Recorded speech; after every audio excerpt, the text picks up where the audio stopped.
ଏଠି ବଡା ହେଇଛି ମୋର ଦିଟା ଛୋଲା ଦିଆ ହେଇଛି। ହଁ ମା ସେଠି ଦିଟା ତରକାରୀ ଅଛି, ଗୋଟେ ଦିଦି ମାନେ ଆପଣଙ୍କ ଝିଅ ପଠେଇଥିଲେ ଆଉ ଗୋଟେ ମୁଁ ବନେଇଛି। ଟିକେ ଟେଷ୍ଟ କରି କହିଲେ କୋଉଟା କେମିତି ଲାଗୁଛି। ଗୋଟେ ମୋ ଝିଅର ଆଉ ଗୋଟେ ତୁ କରୁଛୁ।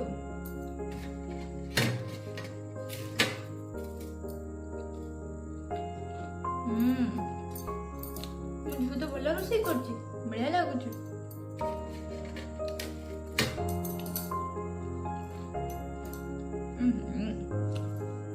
ଟିକେ ପାଣିଚିଆ ଲାଗୁଛି,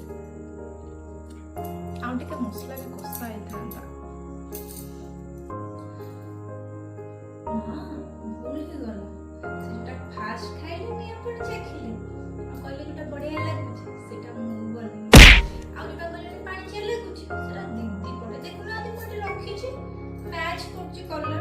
ତା ଆଗରୁ ହିଁ କହୁଥିଲି ଦିଦିକୁ ରୋଷେଇ କରି ଆସେନି, ଆପଣ ହିଁ ମାନୁନଥିଲେ।